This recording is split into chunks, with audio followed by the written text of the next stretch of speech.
Halo semuanya, video kali ini saya akan kembali melanjutkan cerita santet dari endokrin bagian ke-7. 2 hari berlalu, semenjak obrolan tengah malam di rumah Kang Asep, kehidupan kembali normal. Walau saya belum mengerti untuk standar yang dikatakan normal itu seperti apa. Teh Ratih kembali pulih. Kang Asep sedikit demi sedikit kembali menjalankan usahanya yang 1 bulan ke belakang sempat terpuruk. Untuk penjagaan agar tak ada yang kembali mengganggu Teh Ratih, Bapak melakukan upacara adat yang dinamakan Numbal Imah. Numbal Imah ini semacam kebudayaan lama yang masih ada di kampung saya. Biasanya dilakukan ketika sebuah rumah baru berdiri atau keluarga yang akan pindah ke rumah baru. Menurut kepercayaan penduduk di kampung saya, hal ini dilakukan sebagai tolak bala, agar rumah tersebut terhindar dari mara bahaya dan gangguan hal-hal yang tak kasat mata. Numbal Imah bukan sebuah upacara besar, dengan ritual yang aneh-aneh. Hanya menancapkan 4 bambu kuning dengan panjang sekitar 10 cm di 4 penjuru rumah. Setelah itu dilakukan syukuran dengan mengundang para tetangga untuk melakukan pengajian dengan diakhiri acara makan-makan. Jika dilihat dari sudut pandang sosialnya, mungkin sebenarnya tradisi Numbal Imah ini hanya untuk menekatkan hubungan silaturahmi sesama warga. Jangan terlalu berpikir negatif. Kami hanya menjalankan tradisi, menghormati warisan filosofi hidup leluhur terdahulu kami. Karena apapun upacara yang dilakukan hanyalah sebuah cara, ketentuan kita serahkan dan kembalikan pada Sang Pencipta. Yang bagi umat Islam seperti kita, yaitu Allah Subhanahu wa Ta'ala. Saya kira semuanya akan baik-baik saja. Namun ternyata manusia memang tak lepas dari masalah. Hingga akhirnya teror yang dialami Kang Asep pindah ke keluarga saya. Yang pertama kali menyadari bahwa keluarga kami sedang diganggu adalah ibu. Ibu bercerita kepada saya. Sebelum akhirnya dia juga bercerita kepada Bapak tentang hal-hal aneh yang dialaminya. Kejadian itu diawali ketika kami sedang bakar-bakar sate. 4 ekor ayam broiler dikirimkan paman saya yang baru saja panen di peternakan. Sekitar jam 10 malam, keluarga saya masih belum tidur. Masih asik memanggang tusukan sate di halaman belakang dapur lebih tepatnya. Kebetulan rumah saya memiliki dapur yang terpisah dari bangunan rumah. Letaknya beberapa meter saja dari rumah. Dapur kami ini tiang-tiangnya terbuat dari kayu, dindingnya dari anyaman bambu, atau orang-orang biasa menyebutnya bilik. Dengan atap genteng lama yang sudah berwarna coklat, sebuah dapur yang cukup luas. Selain ditempati koleksi perabotan dapur milik ibu, di sana juga ada bangku berbentuk persegi 4, tempat di mana biasanya kami makan bersama-sama. Bapak masih sibuk mengipas-ngipas arang agar daging yang cepat matang. Sementara ibu sibuk meracik bumbu kacang, dan kedua adik perempuan saya tampak lahap menikmati sepotong daging empuk berwarna coklat karena terbalut kecap. "Kok bau amis ya, Pak?" ucap ibu saya ketika sedang mengoles daging dengan jeruk nipis dan kecap manis. "Ah, enggak. Daging ayam kan baunya enggak terlalu, Bu. Enggak kayak daging kambing," jawab Bapak. Bukan dari daging, Pak. Dari luar kayaknya." Sambil mengendus-endus, ibu mencari ke arah bau berasal.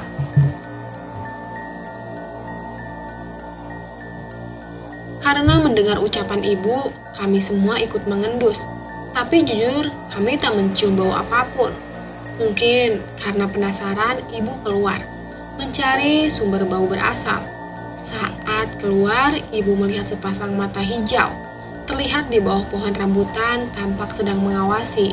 Awalnya dia tak curiga dan menduga itu seekor kucing, karena mata kucing akan bercahaya di tempat gelap. Mungkin karena ibu kasihan atau mungkin hanya ingin berbagi rezeki saja. Ibu melambai-lambaikan 1 tusuk sate sambil memanggil-manggil yang ia kira seekor kucing. Pus, sini Pus." Tapi tampaknya sosok mata itu tak pernah bergeming dengan ajakan ibu saya. Terus menatap tanpa berkedip sedikit pun.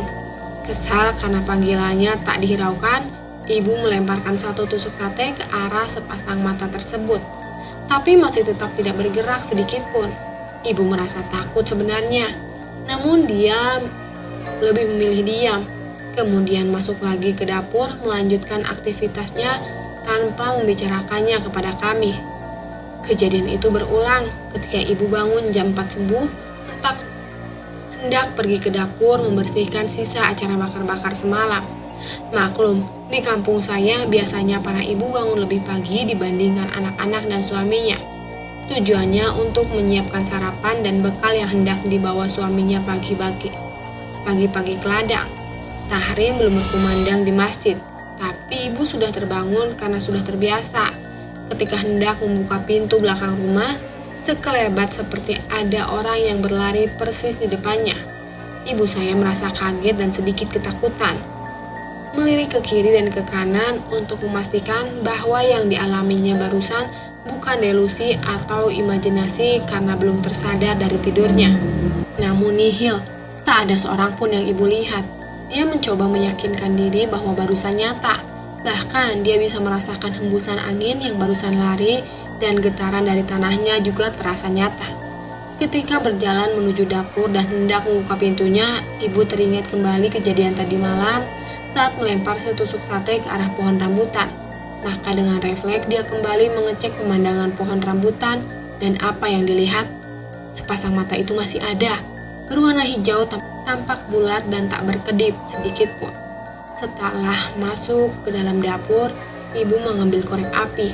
Dia mencoba menyalakan tungku kayu untuk memasak, tapi perasaan itu tak bisa dibohongi. Kaki ibu katanya gemetar, bulu kuduknya merinding.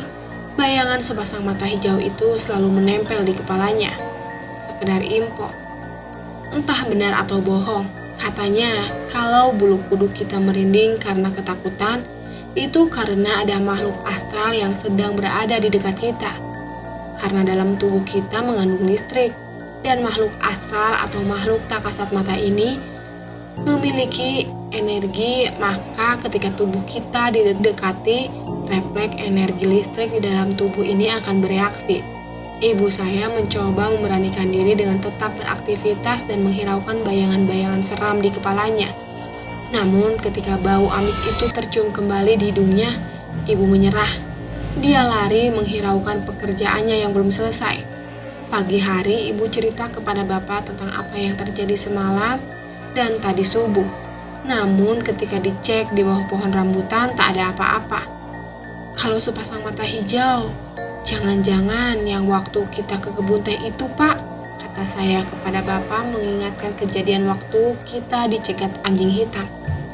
Hus, mungkin itu cuma kucing saja, jawab bapak tenang agar suasana tidak semakin panik.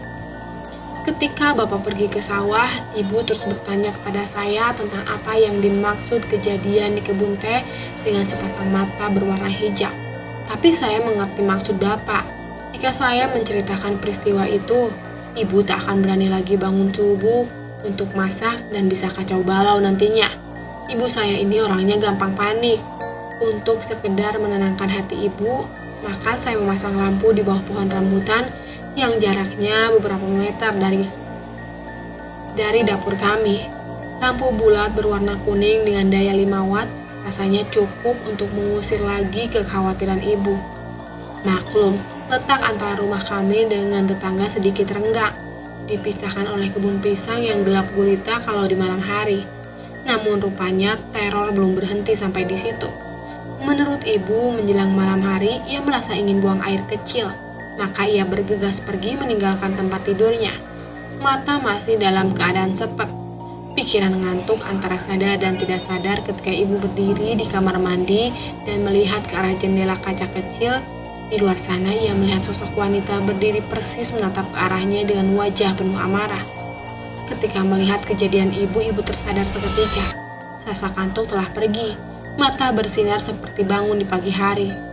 Beberapa kali ia mengucapkan istighfar, kemudian mencuci mukanya walau merasa takut. Ibu kembali melihat ke arah jendela kaca kecil kamar mandi untuk memastikan bahwa barusan bukan mimpi. Dan wanita itu masih berdiri, mengenakan kebaya putih dengan balutan kain batik di bawahnya. berkerudung putih pula tapi rambutnya tergerai ke depan. Ibu panik segera keluar setengah berlari.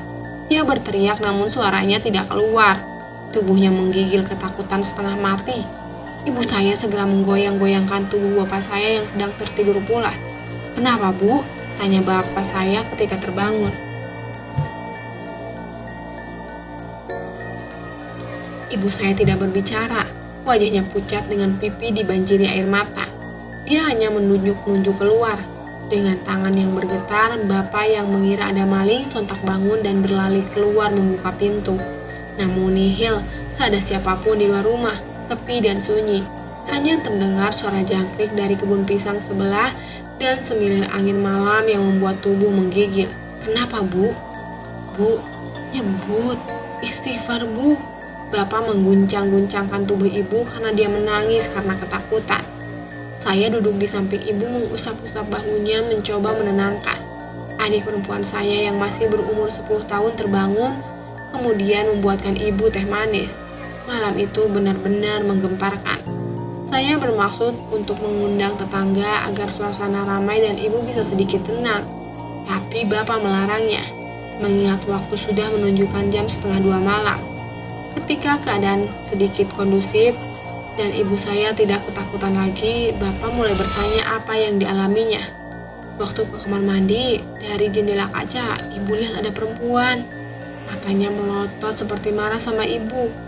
Dia sedang berdiri di luar sendirian," ucap ibu yang kemudian menangis kembali, mungkin karena bayang-bayang itu teringat lagi.